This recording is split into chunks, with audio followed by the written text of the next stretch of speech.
warahmatullahi wabarakatuh.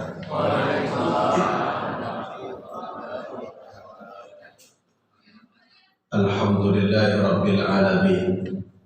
Wassalatu wassalamu ala ashrafil anbiya wal mursalin sayyidina wa maulana Muhammad wa ala alihi wa sahbihi ajma'in. Rabbi shrah li sadri wa yassir li amri wahlul 'uqdatam min lisani yafqahu qawli. Mari kita bersyukur memuji Allah yang senantiasa melimpahkan rahmat-Nya kepada kita sehingga kita sampai pada hari ke-7 bulan suci Ramadan ini. Mudah-mudahan Allah senantiasa berikan kita kesehatan dan juga kekuatan serta kemauan untuk mengisi bulan ini dengan maksimal. Karena kata Allah, ada 3 jenis manusia ini merespon waktu. Kelompok pertama, jenis pertama, sabiqun bil khairat, orang yang cepat mengejar kebaikan. Orang seperti ini biasanya kalau ada kesempatan pasti dia hadir. Maka jangan heran kalau melihat ada orang yang sama selalu hadir di majelis-majelis berbeda. Saya pernah melihat seorang jemaah perempuan. Waktu saya memberikan tausiah di Masjid Agung An-Nur, dia hadir. Jam 10:30 malam, pulang hujan lebat. Saya kebetulan pakai mobil. Lalu mendekati flyover itu, saya melihat ada seorang pengendara motor yang sepertinya saya kenal dari gayanya dari belakang. Begitu saya pastikan, ternyata memang salah satu jemaah yang ikut tadi. Yang saya kenal, beliau itu tinggalnya di Padang. Apa yang dia kejar sampai ke An-Nur itu? Apakah tidak ada pengajian di Padang? Banyak. Tapi orang kalau sudah sabiqum bil khairat, ada motivasi berbuat baik yang besar di dalam kehidupannya, di dalam hatinya, maka tidak ada tempat yang jauh baginya. Tidak ada tempat yang tak nyaman. Semuanya akan dikejar. Ini sabiqun bil khairat. Ketika Rasulullah SAW bertanya satu pagi kepada para sahabat, siapa di antara kalian yang sudah bersedekah? Abu Bakar angkat tangan. Siapa di antara kalian yang sudah bersilaturahmi? Abu Bakar juga angkat tangan. Siapa di antara kalian yang berbuat baik? Setiap kali ditanya Nabi perbuatan baik, yang selalu angkat tangan Abu Bakar. Maka datang Umar kepadanya. Kata Umar, demi Allah, satu saat nanti aku akan mendahuluimu. Aku tidak ingin selalu menjadi nomor 2. Karena memang kecepatannya dalam berbuat baik itu luar biasa. Ini namanya sabiqun bil khairat. Ada kelompok manusia yang kedua, namanya muqtasid. Muqtasid itu artinya orang yang sederhana. Ikut-ikut juga, tetapi motivasinya tidak terlalu tinggi. Orang seperti ini biasanya membaranya cepat, padamnya juga cepat. Memasuki bulan suci Ramadan gak tanggung, sorban baru, kain sarung baru, songkok baru. Malam pertama duduk di belakang imam. Belum azan muazin, dia sudah sampai di masjid dengan buah tasbihnya yang besar dan dihitung. Tapi cepat hilang semangatnya. Malam kedua, dia sudah berada di saf yang kedua. Malam ketiga, di saf yang ketiga. Malam keempat, tepi pintu. Dia sudah berada paling tepi sekali. Malam kelima di tepi pintu juga. Tapi menjelang selesai tausiah 3 kali ke kamar mandi. Bukan buang air kecil, tetapi menghilangkan kebosanan karena rasanya terlalu lama Ustaz itu berceramah. Padahal cuma 15 menit. Tapi karena hati sudah resah, 15 menit itu terasa sangat lama. Malam ke-6 dia hilang dan kemudian nampak kembali di hari pertama bulan Ramadan tahun depan. Ini namanya orang muqtasid. Dan kebanyakan orang Islam ada pada posisi nomor 2. Yang nomor 1 ini sedikit. Nah, mudah-mudahan yang hadir ini semuanya masuk golongan pertama. Saya yakin begitu. Kenapa Ustaz yakin? Karena sebelum Ramadan saya datang kemari, ini juga orangnya. Masuk Ramadan saya datang kemari, ini juga orangnya. Tak ada bergantinya. Apakah hanya cuma sebegini? Ada yang lain, insya Allah. Tapi mereka menempah tiket untuk masuk kelompok yang kedua. Apa namanya? Muqtasid. Orang yang sederhana. Tapi yang lebih merugi itu ibu bapak. Kelompok ketiga namanya zalimul li nafsi. Orang yang zalim pada dirinya sendiri. Zalim itu merugikan. Dan ternyata perbuatan zalim itu bukan hanya pada orang lain, tapi pada diri sendiri juga bisa. Ketika kita tahu bahwa ada sesuatu yang membuat kita beruntung, lalu tidak kita lakukan, maka kita disebut dengan orang yang zalim pada diri sendiri. Waktu memasuki bulan suci Ramadan ini dulu, saya karena di MUI selalu diajak oleh wali kota untuk rapat membahas apakah jualan-jualan di siang Ramadan itu dibolehkan. Kesimpulannya selalu dibolehkan. Untuk siapa itu? Pertama, perempuan yang sedang tidak berpuasa. Yang kedua, anak-anak. Yang ketiga, kalau memang ada orang tua yang uzur. Dan yang lain-lain. Untuk itulah dibuka gerai-gerai makan pada siang hari itu dibolehkan. Tapi dalam prakteknya ternyata berbeda. Karena gerai makan ini tertutup setengah, kita lihat asapnya ngumpul-ngumpul. Kita pikir ini orang jual sate semua. Begitu diintip, rupanya yang di dalam itu merokok semuanya. Maka ada yang bilang yang di dalam itu laki-laki yang kebetulan sedang haid. Jenis laki-laki haid. Ini yang begini, dia nggak peduli orang mau puasa, orang mau tarawih, orang mau apapun yang orang bilang baginya tidak ada masalah. Kasihan kita ibu bapak, kadang-kadang hidupnya susah, puasa tidak. Mohon maaf, sebahagian dari tukang parkir di pasar bawah itu coba lihat.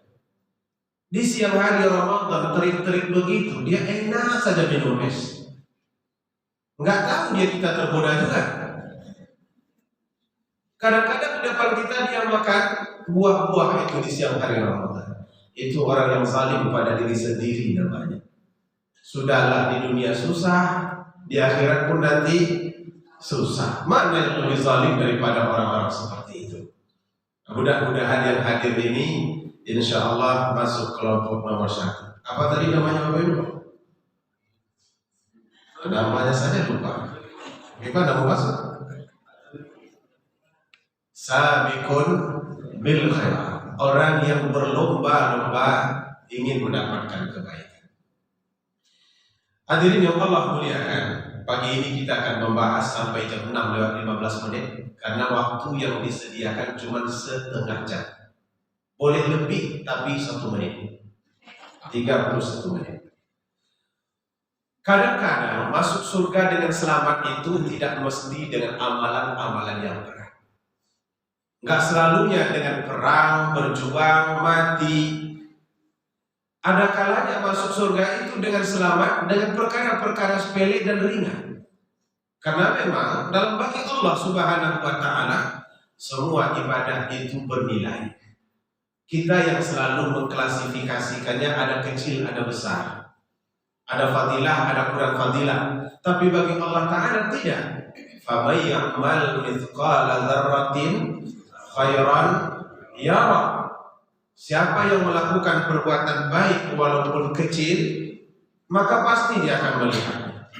Artinya tidak Allah abaikan, tetap Allah nilai. Nah, di dalam sebuah hadis Nabi menyebutkan bahwa ada 4 perbuatan sederhana jika dilakukan oleh seorang hamba, tadkhulu bisalam, maka hamba itu akan masuk surga dengan selamat. Apa itu? Pertama, tebarkan salam. Kan senang itu. Menebarkan salam itu assalamualaikum cuma. Jumpa kawan, assalamualaikum. Yang dikenal, assalamualaikum. Yang tak dikenal, tetap assalamualaikum. Kalimat inilah yang dikatakan oleh Nabi salah satu penyebab orang masuk surga dengan selamat. Apa sebab? Dia mengandung doa. Adakah ucapan yang lebih indah daripada doa ucapan salam? Assalamualaikum warahmatullahi wabarakatuh. Selamatlah ke atas kamu, warahmatullah, dan Allah merahmatimu, wabarakatuh, dan Allah memberkatimu. Oh, betapa indahnya kalimat itu. Ternyata manusia di dunia ini, ibu bapak, apapun jenis orangnya, tetap senang kalau dia didoakan. Jangankan orang yang satu agama, orang yang berbeda agama pun kalau didoakan tetap juga senang. Saya dulu bekerja sebagai pemberi motivasi kepada ibu-ibu yang melahirkan. Karena sebahagian dari ibu yang melahirkan itu kalau sudah operasi itu berat, apalagi kelahiran anak pertama. Kadang-kadang tensinya naik. Maka saya ditugaskan menurunkan tensinya itu. Bayangkan susahnya itu tugasnya. Menurunkan tensi yang naik dengan cara memberikan motivasi dan sugesti. Karena orang kalau sudah yakin biasanya stresnya kurang. Maka saya ditugaskan untuk itu. Satu kali saya masuk ke ruang tunggu, di mana di situ ada bed-bed yang sudah berisi orang-orang yang akan melahirkan, tapi di bagian sudut ada seorang ibu. Saya tanya, bolehkah saya masuk ke situ? Boleh Ustaz, tapi dia itu Kristen. Saya bilang saya datang bukan sebagai seorang muslim saja, tapi sebagai petugas. Maka Kristen tidak Kristen tetap saya tanya datang.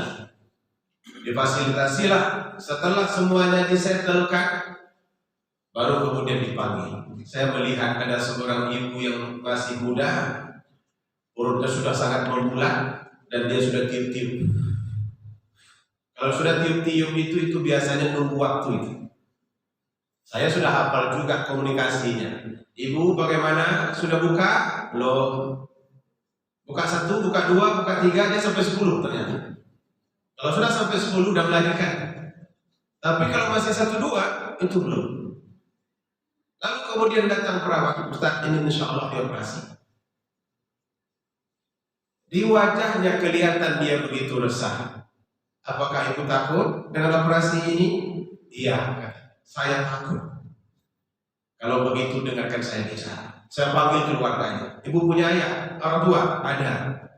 Dia di luar. Saya bilang ke perawat, panggil orang tuanya ke dalam. Suami? Ada. Panggil juga. Saya katakan kepada suami, Abang bikin proyek ini berdua. Mau finishing abang biarkan dia sendiri. Di mana gentleman abang? Udah abang duduk di situ, usap punggungnya. Itu akan sangat membantunya. Di depan orang tuanya dan suaminya saya pun memberikan motivasi bahwa yang pernah berbaring di sini banyak ibu dan tidak ada yang lama. Karena semuanya setelah itu mereka melahirkan baik dengan normal maupun operasi. Operasi itu cuma lebih kurang 30 menit dan dibantu oleh dokter-dokter pakar. Ada perawat kami yang standby. Insya Allah ibu nanti akan naik ke atas dan melihat anak yang ada di dalam perut ini cantik macam ibunya, walaupun sebetulnya ibunya tak cantik. Tapi kan kita sedang menghibur ini, nggak boleh dikatakan yang jujur-jujur amat.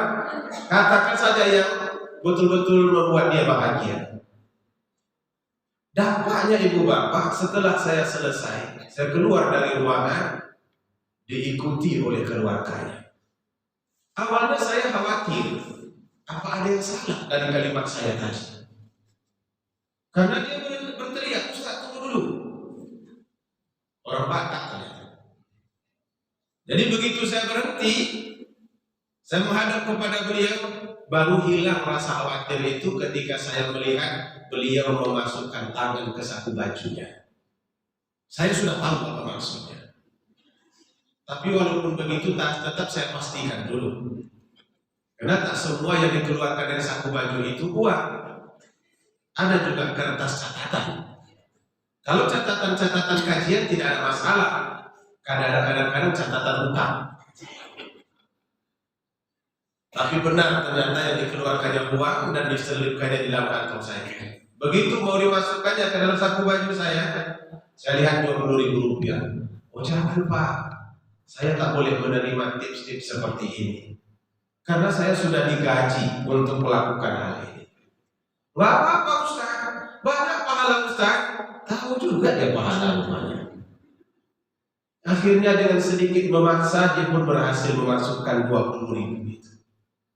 Sebetulnya saya menolak itu karena angkanya itu 20.000. Kalau 200 mungkin gak akan seperti itu penolakannya. Agak senyap-senyap sedikit Tapi yang membuat kita bertanya-tanya, begitu ternyata ucapan-ucapan baik dan doa itu bermanfaat bagi semua orang. Maka kalau kita ingin masuk surga dengan selamat, rajin-rajin mengucapkan salam. Assalamualaikum. Jumpa di jalan, assalamualaikum. Masuk kita ke dalam rumah, assalamualaikum. Ada suami pulang dari masjid, suami istri tidak ikut, assalamualaikum. Jangan tiba-tiba nongol di dapur, terkejut beliau, ada pulang rupanya. Ketok pintu, assalamualaikum. Itulah yang pertama yang akan membuat manusia masuk ke dalam surga dengan selamat. Yang kedua kata Rasulullah, silil arham, sambunglah silaturahmi. Silah itu artinya hubungan, rahim itu kasih sayang. Awalnya ibu bapak, hubungan kasih sayang itu secara makna antara kita adik beradik yang lahir dari satu rahim ibu. Tetapi kemudian oleh agama dikembangkan, ada hubungan keluarga, ada hubungan agama, ada hubungan masyarakat. Semua orang ini memiliki hak untuk dijalin hubungan baik dengannya, terutama dengan keluarga. Usahakan dengan keluarga itu terjalin dengan baik. Jauh ia tak dapat pulang telepon. Sekarang apa yang susah? Semuanya bisa terhubung. Anak sekolah di Amerika, dia bisa menelpon kapan saja, nampak lagi wajahnya. Kan artinya fasilitas hidup yang ada saat ini itu sudah bisa kita pakai menyambung silaturahmi. Jangan hanya sekali-sekali. Kadang-kadang kan kita ini terlalu hemat, padahal dia tidak mengurangi apa-apa, tapi hemat dalam bicara. Kepada orang lain, komunikasi itu cuma sekali dalam setahun.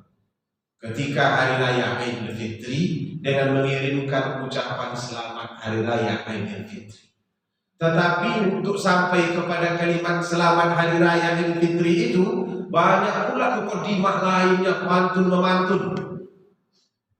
Sesuai tak sesuai tak ada masalah. Yang penting pantun dulu.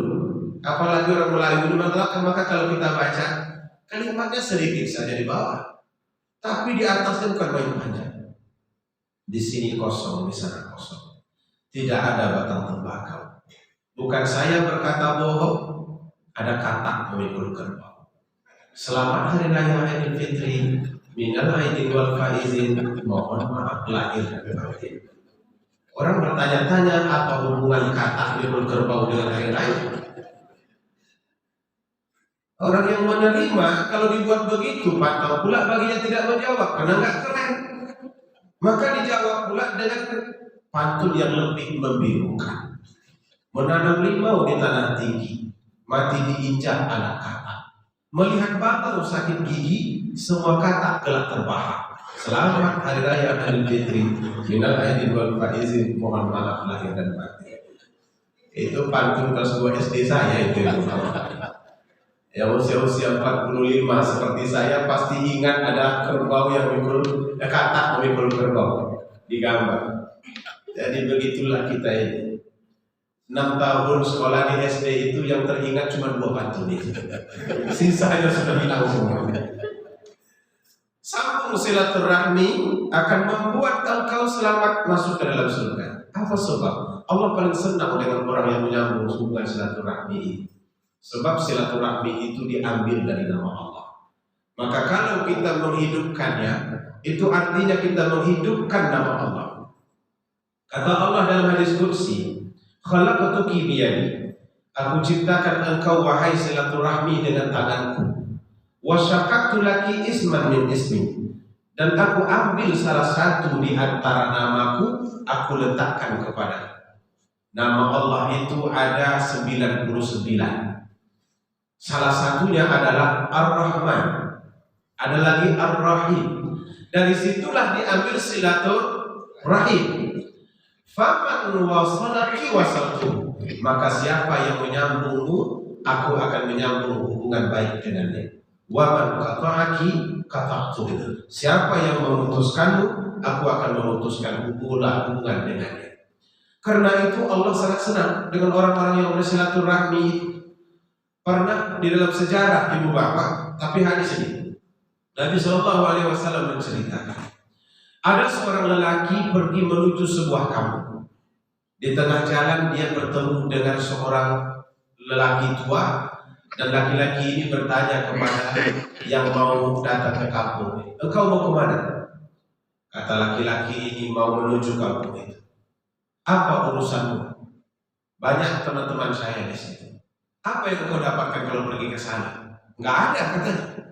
Lalu kalau nggak ada yang kau dapatkan, apa motivasimu? Aku cuma senang dengan mereka dan bertemu dengan mereka itu rasa-rasa aku dekat karena aku mencintai mereka. Apa kata laki-laki ini? Inni malak. Aku ini adalah malaikat dikirim oleh Allah kepadamu untuk memberitahu innallaha yuhibbuka kama tuhibbuhum. Allah mencintaimu sebagaimana engkau mencintai mereka. Jadi kalau kita ingin dicintai oleh Allah, maka cintai orang lain. Cintai orang tua, cintai anak-anak, cintai tetangga, cintai janda-janda. Nah, kenapa pula pada janda bapak-bapak tertawa? Nah, maksudnya janda-janda muda, janda-janda tua dipelihara saja. Karena janda-janda tua itu anaknya sudah besar, dia tidak punya hajat yang lain-lain lagi. Tapi kalau janda muda masih banyak kebutuhan. Ada satu orang itu di Rumbai, itu boleh diselesaikan karena dia punya umur 34, anak yatimnya 40. Waktu dia minta sedekah, saya tanya, ibu kenapa minta sedekah? Suami saya sudah meninggal, Pak. Ini anak? Iya. Berapa orang? 4. Yang paling besar berapa umurnya? Kelas 2 SD. Saya hitung kelas 2 SD berarti 8 tahun. Kalau 8 tahun paling besar, yang paling kecil tentu lebih bawah dari itu. Maka semuanya anak yatim. Saya tanya beliau, apa yang paling ibu butuhkan sekarang? Saya pikir dia jawab uang. Ternyata dia jawab suami.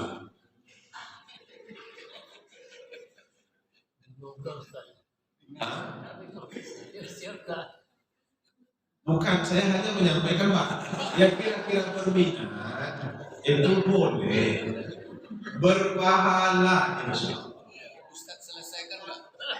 Kalau saya karena guru namanya, saya ini tukang ajar. Gak boleh saya praktek duluan. Biarkanlah yang lain-lain praktek. Saya nanti tunjukkan mana yang betul, mana yang kurang betul, itu saya perbaiki. Jadi kalau sekiranya ada yang berminat silakan datang. Saya tahu rumahnya, tahu juga kondisinya, karena 3 kali saya datang ke situ. Tapi jangan ditanya kenapa Ustaz tidak ambil saya. Sekali lagi saya hanya tukang ajar. Tidak boleh saya praktek duluan. Itu namanya guru yang berwibawa. Ketiga, kata Rasulullah SAW, yang membuat manusia masuk surga dengan selamat itu memberi orang lain makan. Sederhana kan Bapak Ibu? Memberi orang lain makan apa beratnya? Tapi kalau tidak termotivasi dari hati, sulit melakukannya. Karena kadang-kadang orang berpikir bahwa harta benda yang ditahan ini bisa membuat mereka lebih. Kalau tidak ada motivasi dari hati memberi orang lain makan itu, maka tidak semua orang bisa melakukannya. Tapi bagi orang yang sudah ada bakat itu, maka selalu ajak kawan. Kalau dibuat masakan, kadang-kadang dilebihkan, diantar ke orang lain. Ini kebiasaan dan boleh itu dicontoh. Saya tidak pernah melihat dulu kaum yang bersedekahnya di dalam bulan Ramadan ini lebih semangat daripada bangsa Mesir. Orang Mesir itu kalau di bulan Ramadan ini sedekahnya luar biasa. Kita kan kalau mengajak orang makan itu 1-2. Mereka tidak. Datang dia ke sekretariat kami dan mengundang kita semua. Berapa orang anak Indonesia? Kami jawab 66. Kalau begitu kata beliau, kami undang untuk berbuka di rumah kami 30 hari. Jadi 1 bulan penuh undangannya 66 orang. Kira-kira berapa repot istrinya itu menyiapkan itu? Kalau begitu nggak ada waktu istirahat, sama dengan catering jadinya. 66 orang. Itulah kerja kami bolak-balik dari sekretariat ke tempat beliau. Rumahnya padahal belum siap gitu. Di rumah yang belum siap itulah meja itu disusun dan kita duduk semuanya di situ. Cuman kadang-kadang kita bosan juga karena masakan Mesir itu tak seenak masakan kita. Masakan Mesir itu kurang garam. Kita kalau tidak bergaram makan itu ibu bapak rasu babini tapi rasu tak babini. Untuk Ramadan itu selalu datang ketika musim dingin. Jadi kita pakai jaket banyak kantongnya. Dan di dalam kantong itu tersimpan seluruh perkakas dapur yang dulu. Garam ada, cabai ada, itu sengaja dibungkus. Itulah yang bisa merangsang selera. Tapi yang membuat kita kagum itu adalah mereka ini memiliki semangat bersedekah. Selain waktunya panjang, yang diberikannya juga tidak terlalu. Itu ayam ibu bapak, 2 kilo itu dipotong 4 saja. Jadi dibakar, kemudian nanti dioles dengan saus tomat. Ya sudah, begitu saja. Jadi nggak terasa apa-apa. Karena itu garam itu sangat berfungsi. Cuman karena lihat potongannya itu, luar biasa. Karena itu ketika mereka datang ke Indonesia, mereka terkejut dengan melihat potongan ayam kita.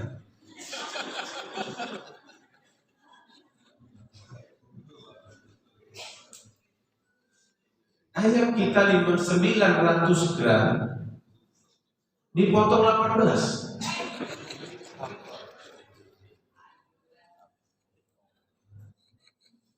Dimasak ada pula campuran yang lain itu.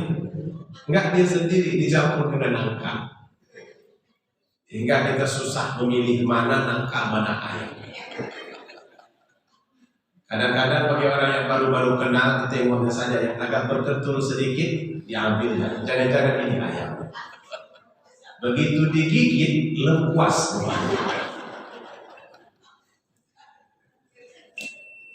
Jadi mereka ini memang benar-benar sudah termotivasi untuk itu. Nah maka Nabi ketika puasa ini apa katanya? Kalau kalian memberi perbukaan orang yang berpuasa, kalian mendapatkan pahala dia. Itu bukaan ibu bapak, bukan harus kenyang, tidak. Maka kalau kita masak di rumah, nampak tetangga, titipkan. Kalau ada kita membuat goreng-gorengan, titipkan 2-3 biji. Kalau ada membuat rendang ayam, titipkan ada 6 kilo. Ya berarti kan yang dibuat lebih. Wahai sekalian wanita, ini pesan Nabi.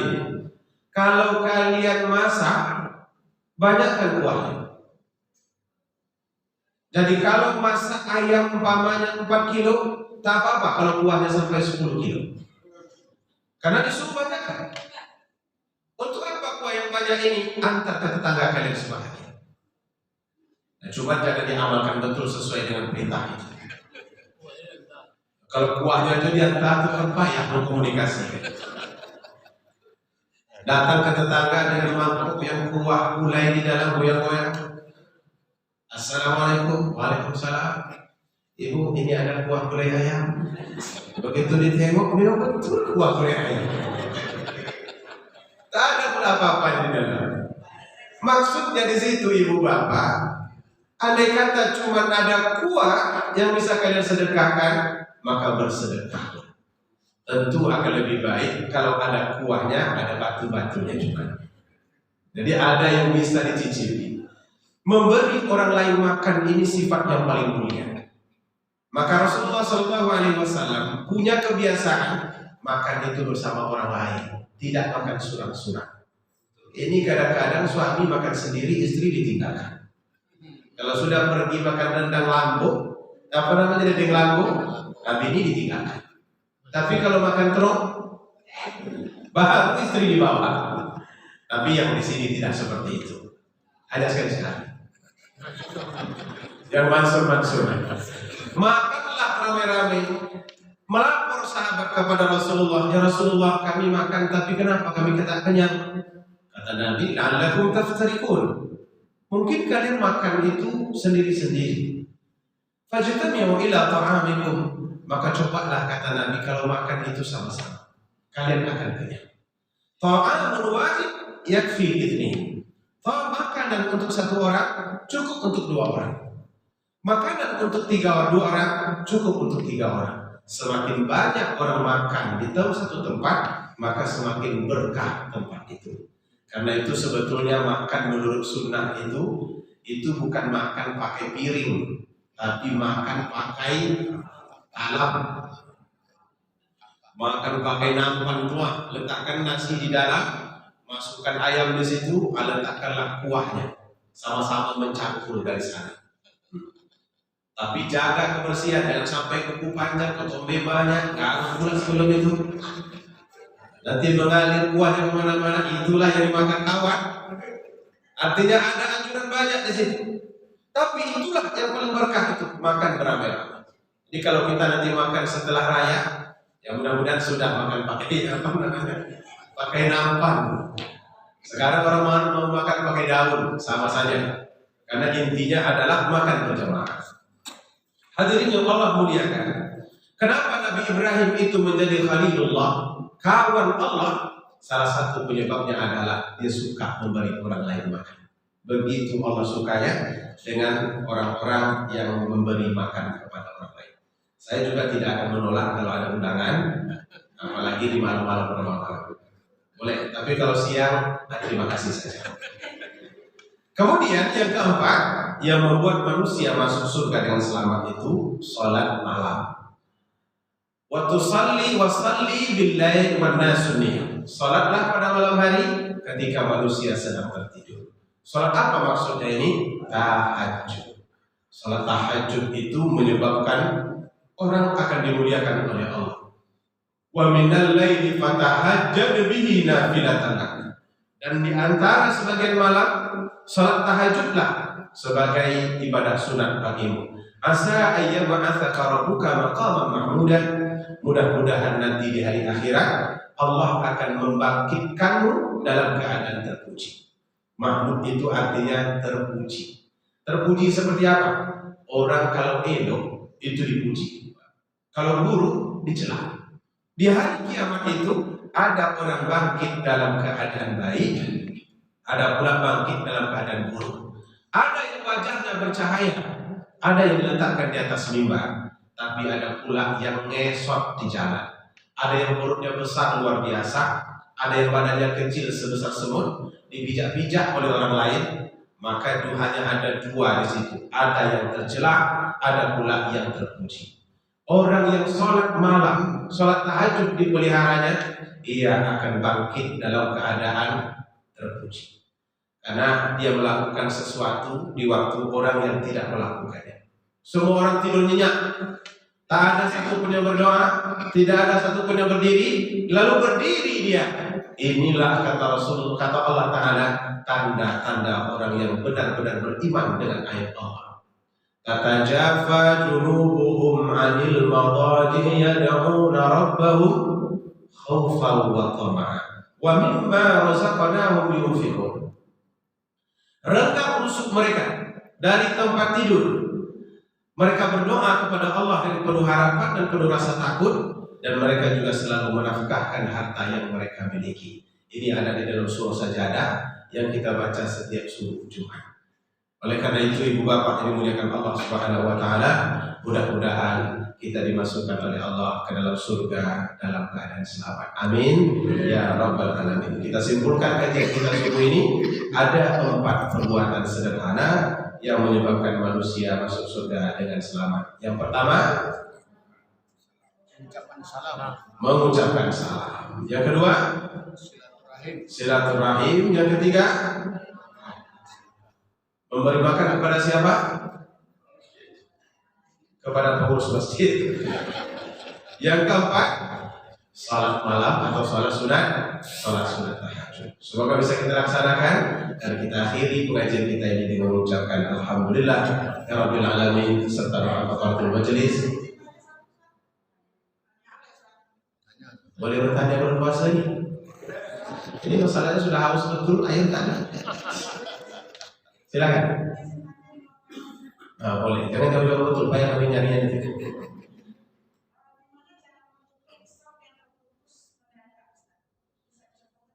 Tusdak namanya, putus mendadak. Ada orang yang salat berjamaah di belakang, di depan kita sudah penuh. Allahu Akbar. Ternyata ketika sujud, ketika ruku, dia membuang gas.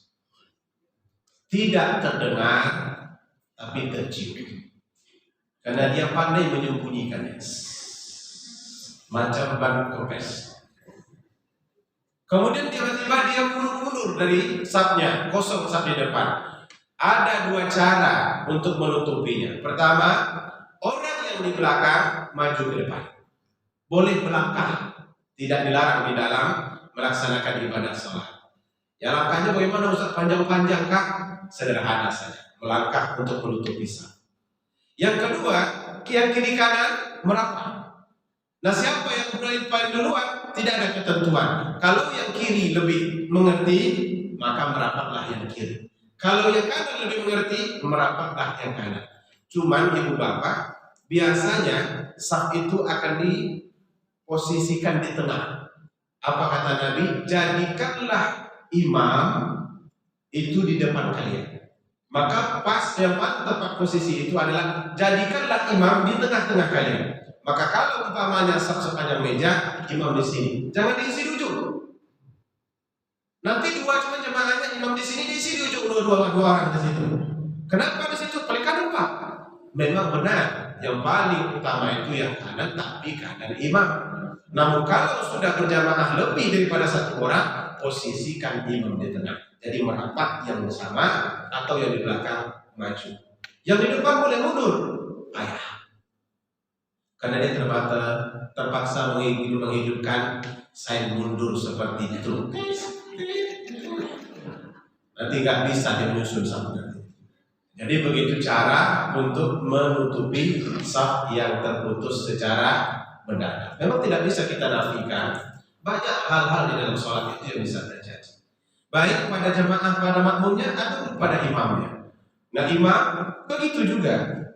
Kalau sekiranya imam tak sah sholatnya lalu dia keluar dari sholat, maka makmum maju 1 menggantikannya. Umpamanya dia sedang berdiri, maju ke sambil berdiri. Sebab itu imam juga perlu mengerti, jangan meninggalkan makmum sedang sujud. Kalau ditinggalkan makmum sedang sujud, bagaimana caranya bergerak? Ya kan Pak? Sudah buang angin ketika berdiri, tapi kenapa mau keluar itu ya sujud dulu. Begitu semuanya sujud, dia pergi keluar di pintu. Pergi beruduk ke kamar mandi, makmum sujud lama. Makmum ini bingung, ini kok lama sekali, nggak pernah seperti ini.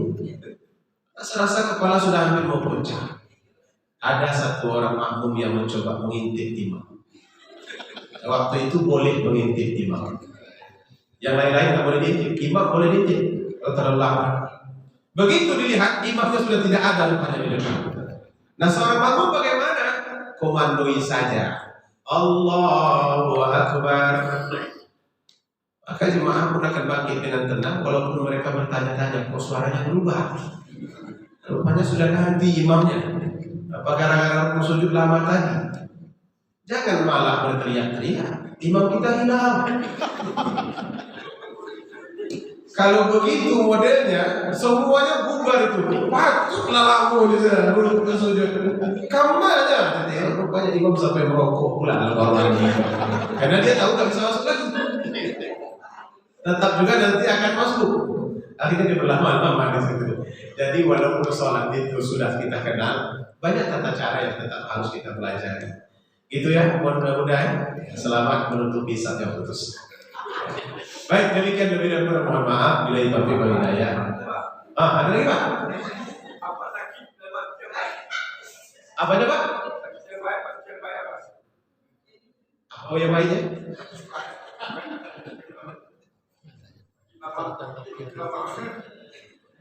Bapak baik. Oh sakitnya baik, matinya baik. Orang yang sakit penyakitnya itu akan menggugurkan dosanya. Apabila seorang mukmin sakit, maka Allah gugurkan dosanya hatta syauka, bahkan duri yang menusuknya kalau dia bersabar, maka sakit kena duri itu akan menggugurkan dosanya. Kalau dosa sudah gugur semua, maka mati insya Allah dalam keadaan baik.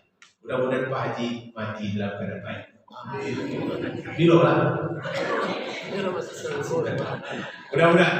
Baik, demikian lebih kurang mohon maaf. Assalamualaikum warahmatullahi wabarakatuh.